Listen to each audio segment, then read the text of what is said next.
Thank you, Mr. Speaker.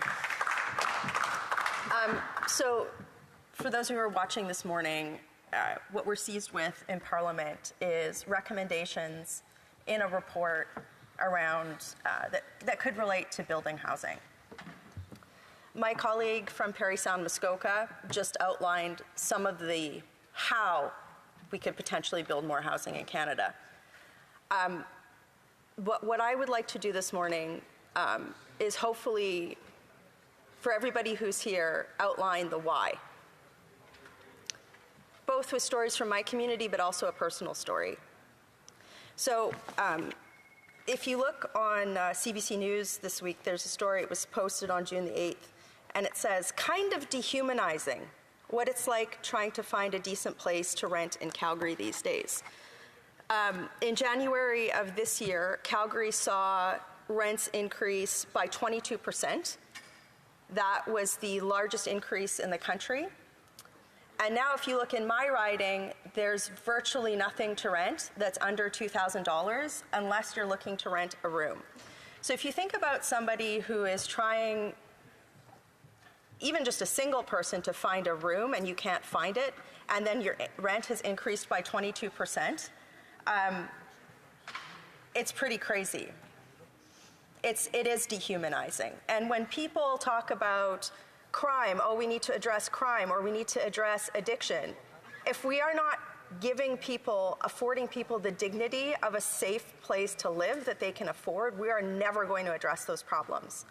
So I want to speak today both to my colleagues in the government and implore them that they have to use their jurisdictional power to lean on municipalities to make right decisions and just decisions for building housing. But I also want to implore to my colleagues in my own city that they also have a responsibility to look beyond pandering for NIMBY votes and do the right thing to change policies in order so we can actually build housing. And I'll start with a personal story. When I went through divorce about a decade ago, and this is a decade ago, so when rent was still reasonable in Canada, I had a hard time finding a place to live. And I was going through an extremely emotional time. It was really hard. And I had to figure out how I was going to pay the bills, right? I want to tell you that right now, in every part of our country, there are women like me who are making choices on whether or not to stay in relationships based on whether or not they can find a place to live. That's the reality of this situation.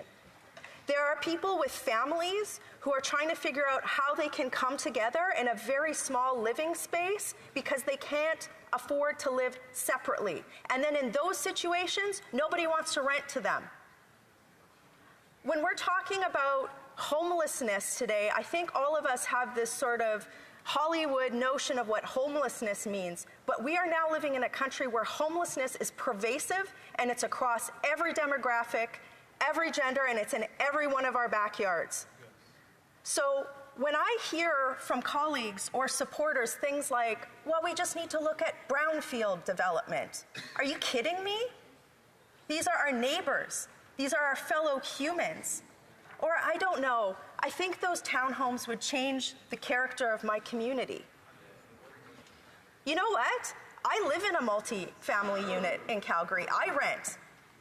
I live surrounded with people from new Canadian communities, families from all different types of walks of life, and I live safely and happily. You know why? Because we've all got a place to live and a roof over our homes. So will housing change the character of a neighborhood? You bet it will. It'll make it more just, more equitable, and give people a sustainable future. So when I hear municipalities, as my colleague from Parry Sound Muskoka, talk about, well, we need to consult for another 3 years on whether or not we could have an extra parking space here and there, that is the fundamentally wrong approach. It is an inhumane approach that does not recognize the national crisis that we are in, the hopelessness that our shared constituents feel. And again, it is reaching out to people, it is pandering to votes to people who only have the privilege of getting into the housing market at a time when housing was affordable. And guess what? That is rapidly changing. In Alberta, we don't have rent control. So what that means is people who are renting from people who maybe bought like an investment property on spec, on a variable rate mortgage, they can't afford to pay that mortgage on the rent that they were charging people. And that's why we're seeing 23, 24, 30% increases. Do you know what it means to have a 30% increase in your rent in a year? It means you're homeless. That's what it means. So I'm sorry. At this point, an esoteric debate about parking when we can't house our families is ridiculous. I'm saying this is a conservative. Everybody needs to wake up. And the federal government has an onus of responsibility to ensure that they are not funding the bad behavior of municipalities that can't figure this out. Because when the federal government does that, they're actually incenting and empowering NIMBYs. I know that people in communities who have lived there for a long time, change is something that we have to bring people along with. I get that. But that's what we should be doing. We should be making this case of, hey, you guys are concerned about that stabbing that happened on the LRT yesterday or an increase in addiction. We have to find people places to live. And how we change the character of our communities for the better, and stop them from descending into crime, poverty, and hopelessness is by building more houses, period.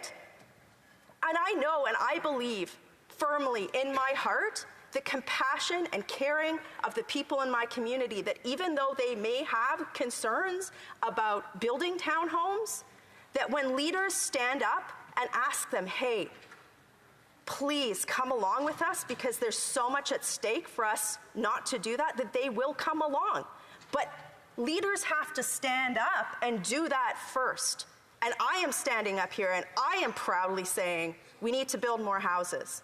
We need to look at every idea, but it's got to start, we have to work across different levels of government, but it's got to start with the federal government acknowledging that what they're doing is not good enough. When I hear the Minister of Housing stand up in the House of Commons and use rote talking points, and I see his colleagues cringe behind him, they do this.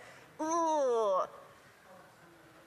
It's an acknowledgement that the course the government is on, it's not fast enough, it's not good enough, and it's not leveraging that pressure, that incentive on municipalities, that NIMBY cannot be how we build houses. NIMBY can't be our housing policy anymore. And that's what our party has been saying. Like, this is crisis level proportions. I mean, like, everybody in every place in this house has a story like the one that I just read. This isn't just one part of our country, it is every part of our country. And just to emphasize, like, that the anxiety that people are feeling right now because they don't know if their landlord is going to sell their townhome. That's the other thing. In a rent control situation where mortgage rates are super high, but the housing prices are staying high and there's no more stock coming in, people are going to sell. The level of affordable housing stock is going to continue to decrease. Like, come on, guys, we got to get our act together. This report here, it has some recommendations, but it doesn't get to the heart of the matter, which is, as leaders, we all need to wake up to the anxiety, the panic that people are feeling about where they're going to put their families. How can somebody go to work, go to school, do anything productive without a place to live? That's what we're dealing with here. So from the bottom of my heart, I implore my colleagues in the federal government, talk to the Minister of Housing and say, hey, bud, the talking point binder, scrap it. My community, we got to do better. When we stand up in the House of Commons and say, oh, we're investing, well, if investing means that the housing stock isn't getting to where it needs to be, then things have got to change. And that's what we're arguing for here this morning. This is too important for us to screw up. And we have to understand and be compassionate towards people who are making life decisions not out of want or desire, but because they have to, because they don't have a place to live. And that's got to change. So guys, I hope we can all work together in this place, Speaker, and do something that actually reduces this anxiety because the rent is too high. Hear, hear.